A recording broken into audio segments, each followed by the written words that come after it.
चलिए मैं आपसे एक सवाल करता हूं। मान के चलते हैं अगले महीने के अंदर में हमारा इंडियन स्टॉक मार्केट लगभग 30% तक नीचे गिर जाता है और अभी के टाइम में आपने सारा पैसा उठा के स्मॉल कैप फंड्स के अंदर इन्वेस्ट किया हुआ है, क्योंकि आपको किसी ने बोल दिया है कि सारा पैसा उठा के आपको स्मॉल कैप में डाल देना है, तो आपने उसकी बात मान के सारा पैसा 100% पैसा आपने स्मॉल कैप में इन्वेस्ट करके रखा हुआ है। अब जब मार्केट 30% नीचे गिरता है तो ये सवाल उठ रहा है कि जो आपका स्मॉल कैप का पैसा है वो आपको मिलने में कितने दिन का टाइम लगेगा।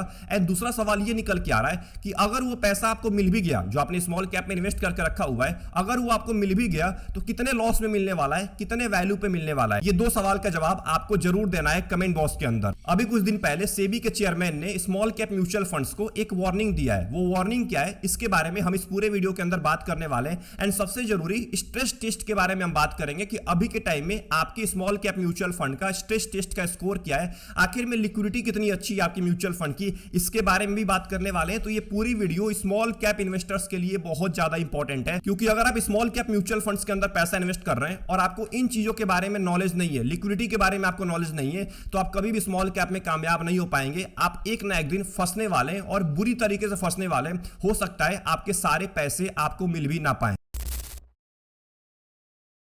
22 अगस्त 2025 इस दिन था association of mutual fund India यानी कि एमपी का फाउंडेशन डे। फाउंडेशन डे के दिन जो सेबी के चेयरमैन है तुहिन कांता पांडे, इन्होंने कुछ बात बोली है स्मॉल कैप म्यूचुअल फंड्स को लेके, जो कि हर एक स्मॉल कैप के इन्वेस्टर्स को जानना बहुत जरूरी है। इन्होंने सबसे पहली बात बोली है कि माइक्रो कैप कंपनीज में लिक्विडिटी इशू बहुत ज्यादा होता है। अब ये माइक्रो कैप कंपनीज क्या होता है इसको जान लेते हैं। टॉप 100 कंपनी को हम लार्ज कैप बोलते हैं, उसके बाद की 150 कंपनी को हम मिड कैप बोलते हैं, एंड उसके बाद की 250 कंपनी को हम बोलते हैं स्मॉल कैप। यानी कि टॉप 500 कंपनी के बाद की जो कंपनी होती है उसको सिंपल भाषा में हम बोल सकते हैं माइक्रो कैप कंपनी, जिनका साइज केवल 500 करोड़ का होता है, 1000 करोड़ का होता है, इन्हीं को माइक्रो कैप कंपनी बोल रहे होते हैं। अब क्या होता है कि बहुत सारे small cap mutual funds micro cap companies के अंदर भी पैसा इन्वेस्ट कर रहे होते हैं, क्योंकि अगर ज्यादा पैसा आएगा स्मॉल कैप म्यूचुअल फंड में, ज्यादा इन्फ्लो आएगा, तो फंड मैनेजर को मजबूरी में माइक्रो कैप में जाना पड़ता है, माइक्रो कैप से कंपनीज को उठाना पड़ता है। और सबसे इंपॉर्टेंट उन्होंने एक और बात ऐड किया इसके अंदर कि प्राइस और वॉल्यूम दोनों बहुत ज्यादा वोलेटाइल होता है माइक्रो कैप कंपनीज के अंदर, क्योंकि ऑब्वियस सी बात है अगर लिक्विडिटी का इश्यू होगा तो प्राइस बहुत ज्यादा वोलेटाइल होगा, कभी ऊपर चला जाएगा, कभी नीचे गिर जाएगा, क्योंकि सामने अगर बायर नहीं बैठा हुआ है तो आप सेल नहीं कर पाएंगे, और सामने अगर सेलर नहीं बैठा हुआ है तो आप कभी बाई कर ही नहीं पाएंगे। और ये माइक्रो कैप कंपनीज के अंदर बहुत ज्यादा होता है। एंड तीसरा पॉइंट जो कि उन्होंने स्मॉल कैप म्यूचुअल फंड्स को वार्निंग दिया है, उन्होंने एक बात बोला है कि स्मॉल कैप म्यूचुअल फंड्स को ब्लाइंडली चेंज नहीं करना है माइक्रो कैप कंपनीज को। मतलब सीधी सी बात है, कोई भी माइक्रो कैप उठा के पोर्टफोलियो के अंदर नहीं ऐड कर लेना है, क्योंकि अगर आपने माइक्रो कैप उठा के ऐड कर लिया तो अब उस माइक्रो कैप कंपनी के ऊपर सारे के सारे इन्वेस्टर्स का रिटर्न डिपेंड करेगा, फ्यूचर डिपेंड करेगा। अगर वो माइक्रो कैप कंपनी नीचे गिर जाती है, ये भारी क्रैश आ जाता है, या माइक्रो कैप कंपनी बंद हो जाती है, तो पूरा का पूरा इंपैक्ट पड़ेगा इन्वेस्टर्स के पैसों के ऊपर। क्योंकि कोई भी पोर्टफोलियो के अंदर स्टॉक ऐड होता है, म्यूचुअल फंड पोर्टफोलियो में कोई भी स्टॉक ऐड हो रहा है, वो बहुत ज्यादा डिपेंड करता है कि आपका पैसा कितना बनेगा फ्यूचर के अंदर, यानी कि इन्वेस्टर्स का पैसा। इसलिए उन्होंने साफ साफ बोल दिया है कि स्मॉल कैप कंपनी को कॉशन रखना है, ब्लाइंडली चेंज नहीं करना है माइक्रो कैप कंपनीज को। और इसके अंदर चेयरमैन ने एक और बात ऐड किया कि रिटेल प्रोडक्ट के लिए ड्यू डिलिजेंस, ट्रांसपेरेंसी और डॉक्यूमेंटेशन ये बहुत ज्यादा इंपॉर्टेंट है। मतलब ट्रांसपेरेंसी होनी चाहिए, सिंपल सी बात है, सब कुछ पता होना चाहिए रिटेल इन्वेस्टर को कि पैसा कहां पे इन्वेस्ट किया जा रहा है। एंड आखिरी में उन्होंने पूरे के पूरे म्यूचुअल फंड इंडस्ट्री को एक वार्निंग दिया है कि जो फ्रॉडलेंट रिडेम्पशन हो रहा है और साइबर डेटा का रिस्क है, इसके ऊपर भी सीरियस होना पड़ेगा पूरे के पूरे म्यूचुअल फंड हाउस को, क्योंकि आज के टाइम पे जो फ्रॉडस्टर्स है ना वो बहुत ज्यादा बढ़ते जा रहे हैं, जो स्कैमर्स हैं वो बहुत ज्यादा बढ़ते जा रहे हैं। देखिए जो अवेयरनेस है ना वो सेबी अपने आप से पूरा देने की कोशिश करती है इन्वेस्टर्स को कि आप बहुत ज्यादा अवेयर रहे इन चीजों से, बट इसके बावजूद भी जो स्कैमर्स है वो और ज्यादा एडवांस बनते जा रहे हैं। इस वजह से म्यूचुअल फंड इंडस्ट्री को इस चीज के लिए थोड़ा सा वार्निंग दिया गया है चेयरमैन के द्वारा।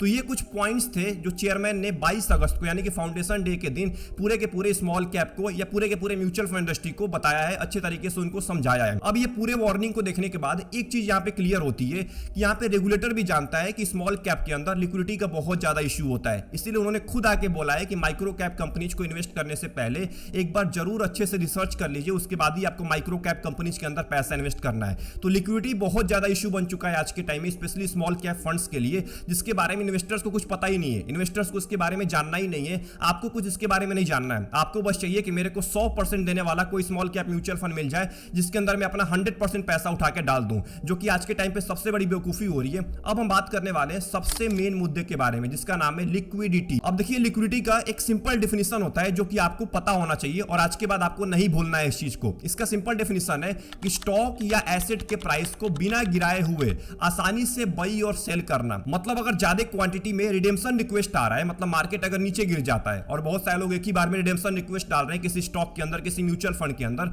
तो उसमें कोई भी बाई या सेल का प्रॉब्लम नहीं आना चाहिए। एग्जांपल दे रहा हूं मैं आपको, मान के चलते हैं रिलायंस कंपनी है। अब आपने कहीं सुना है आज तक रिलायंस कंपनी में कोई बाई करना चाहता है और वो बाई नहीं कर पाया, या कोई सेल करना चाहता है वो सेल नहीं कर पाया लिक्विडिटी की वजह से, या कोई सामने सेलर बैठा ही नहीं हुआ है? ऐसा कभी होता ही नहीं है। रिलायंस के अंदर, एचडीएफसी बैंक के अंदर, टीसीएस के अंदर, इन्फोसिस के अंदर, विप्रो के अंदर, ये जो जाइंट कंपनीज है ना, बड़ी बड़ी कंपनीज है, इनके अंदर ये कभी इशू होगा ही नहीं, कभी नहीं होगा। कितना भी बड़ा आप रिडेम्पशन रिक्वेस्ट डाल दीजिए, आप कई लाख शेयर एक बार में बेच दीजिए, कोई फर्क नहीं पड़ेगा उसके स्टॉक के ऊपर, उसके पूरे के पूरे चार्ट के ऊपर। बट अगर कोई स्मॉल कैप कंपनी है या माइक्रो कैप कंपनी है जिसका अभी के टाइम में साइज केवल 50 करोड़ का है, 100 करोड़ का है, 500 करोड़ का है, अगर आप उस कंपनी के अंदर कई लाख शेयर एक बार में बेचते हैं तो पूरा का पूरा स्टॉक नीचे गिर जाता है, पूरा का पूरा स्टॉक का प्राइस नीचे गिर जाता है। अब इसी चीज को देखते हुए सेबी ने फरवरी 2024 के अंदर में स्ट्रेस टेस्ट का रिपोर्ट मैंडेटरी कर दिया स्मॉल कैप म्यूचुअल फंड्स के लिए। मतलब हर 15 दिन के अंदर में स्मॉल कैप म्यूचुअल फंड्स को यह बताना पड़ता है कि अगर ज्यादा क्वांटिटी में रिडेम्पशन रिक्वेस्ट आता है, ज्यादा लोग पैसा निकालने के लिए एक ही बार में रिडेम्पशन रिक्वेस्ट डालते हैं उस फंड हाउस के अंदर, तो उस स्मॉल कैप म्यूचुअल फंड को कितने दिन का टाइम लगेगा उसके पोर्टफोलियो को लिक्विडेट करने में, मतलब पोर्टफोलियो खाली करने में कितने दिन का टाइम लगेगा। इससे फायदा क्या होगा? इससे आपको पता लगेगा कि आखिर में मेरा म्यूचुअल फंड का स्कोर क्या है, मेरा म्यूचुअल फंड कितने दिन के अंदर में अपना 50% पोर्टफोलियो खाली कर सकता है, कि जब मेरे को इमरजेंसी पड़े, जब मैं पैसे निकालने के लिए रिडेम्पशन रिक्वेस्ट डालूं तो मेरा पैसा मिलने में कितने दिन का टाइम लग सकता है। तो चल के देखते हैं एमपी के वेबसाइट पे कि आखिर में अभी के टाइम में आपके स्मॉल कैप म्यूचुअल फंड का स्ट्रेस टेस्ट का स्कोर क्या है। तो आपकी स्क्रीन के ऊपर है स्मॉल कैप फंड्स का stress test and liquidity analysis जुलाई 2025 का, जो कि लेटेस्ट डेटा है। तो यहाँ पे एमपी ने 2 ऑप्शन लेके रखा हुआ है म्यूचुअल फंड्स के लिए। अगर आप ध्यान से चेक करेंगे तो यहाँ पे देखिए 50% पोर्टफोलियो एंड 25% पोर्टफोलियो, यानी कि 50% पोर्टफोलियो को खाली करने में कितने दिन का टाइम लगेगा एंड 25% पोर्टफोलियो खाली करने में म्यूचुअल फंड को कितने दिन का टाइम लगेगा। तो यहाँ पे अगर आप देखेंगे तो सबसे पहला स्मॉल कैप है आदित्य बिरला सन लाइफ स्मॉल कैप, जिसको 50% पोर्टफोलियो खाली करने में 5 दिन का टाइम लग रहा है एंड 25% पोर्टफोलियो खाली करने में 3 दिन का टाइम लग रहा है। दूसरे नंबर पे axis small cap mutual fund, जिसको 21 दिन का टाइम लग रहा है 50% पोर्टफोलियो खाली करने में। बजाज फिनसर्व की बात करें तो केवल 1 दिन का टाइम लग रहा है 50 और 25% पोर्टफोलियो खाली करने में। बंधन स्मॉल कैप देखिए, जो आज के टाइम का ट्रेंडिंग म्यूचुअल फंड है, इसको 11 दिन का टाइम लग रहा है अपने 50% पोर्टफोलियो खाली करने में। बैंक ऑफ इंडिया को केवल 2 दिन का टाइम लग रहा है। यहाँ पे बड़ौदा बीएनपी को देखेंगे तो केवल 2 दिन का टाइम लग रहा है। कैनेडा रोबेको स्मॉल कैप, जिसको 10 दिन का टाइम लग रहा है 50% पोर्टफोलियो खाली करने में। डीएसपी स्मॉल कैप को लगभग 37 दिन का टाइम लग रहा है, 37 दिन, यानी कि महीने से भी ज्यादा है। सोचिए अगर क्रैश आता है तो आपके पैसे मिलने में हो सकता है 1 महीने का टाइम लग जाए। एडेलिविस स्मॉल कैप को 5 दिन का टाइम लग रहा है। फ्रैंकलिन इंडिया स्मॉल कैप को 12 दिन का टाइम लग रहा है। एचडीएफसी स्मॉल कैप को 54 दिन का टाइम लग रहा है, 54 दिन, लगभग 2 महीने का टाइम। एचएसबीसी को लगभग 10 दिन का टाइम लग रहा है। आईसीआईसीआई को लगभग 15 दिन का। इन्वेस्को इंडिया को लगभग 9 दिन का टाइम लग रहा है। आईटीआई स्मॉल कैप को लगभग 2 दिन। जीएम स्मॉल कैप को लगभग 2 दिन। कोटक स्मॉल कैप को लगभग 36 दिन का टाइम लग रहा है, यानी कि लगभग 1 महीने का।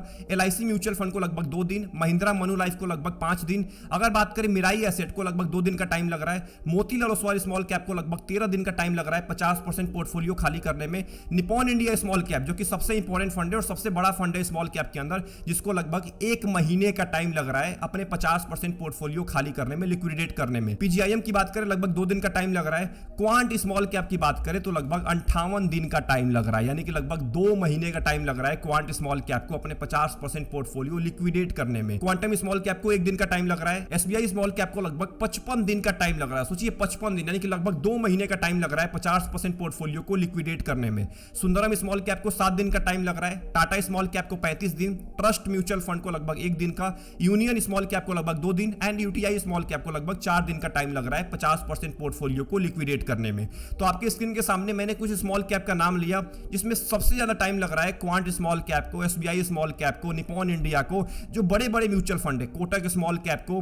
वहीं अगर बात करें और ऊपर जाए तो आपको देखने को मिलेगा यहाँ पे डीएसपी स्मॉल कैप, जिसको 37 दिन का टाइम लग रहा है। तो अपने म्यूचुअल फंड का जरूर यहाँ पे चेक कर लीजिएगा और आपके म्यूचुअल फंड का 50% लिक्विडेट करने में कितने दिन का टाइम लग रहा है, ये कमेंट बॉक्स के अंदर टाइप करना मत भूलिएगा। तो ये तो हमने बात कर ली है स्मॉल कैप म्यूचुअल फंड के स्ट्रेस टेस्ट के स्कोर के बारे में कि आखिर में स्मॉल कैप म्यूचुअल फंड्स को कितने दिन का टाइम लग रहा है अपने 50% या 25% पोर्टफोलियो को लिक्विडेट करने में। अब मैं आपको एक रियल लाइफ एग्जांपल देने वाला हूं, बहुत ही रियल लाइफ एग्जांपल है और ये पर्सन इस चीज का शिकार बन चुका है, यानी कि लिक्विडिटी का ये शिकार बन चुका है ये पर्सन। तो इस पूरे एग्जांपल को ध्यान से सुनिएगा। एक इन्वेस्टर था जिसका नाम नाम था रमेश। रमेश ने स्मॉल कैप म्यूचुअल फंड्स के अंदर अपना 100% पैसा उठा के डाल दिया था, मतलब अपने सारा का सारा पैसा उठा के स्मॉल कैप में डाल दिया था कहीं से सोशल मीडिया से एडवाइस लेके। अब क्या हुआ कि उसका जो गोल था वो था रिटायरमेंट के लिए, वो रिटायरमेंट के लिए पैसा इन्वेस्ट करना चाहता था। बट कुछ टाइम के बाद 3-4 साल के बाद क्या हुआ कि मार्केट नीचे गिरने लगा और एक भारी गिरावट होने लगा, लगभग मार्केट 20-25% नीचे गिर गया।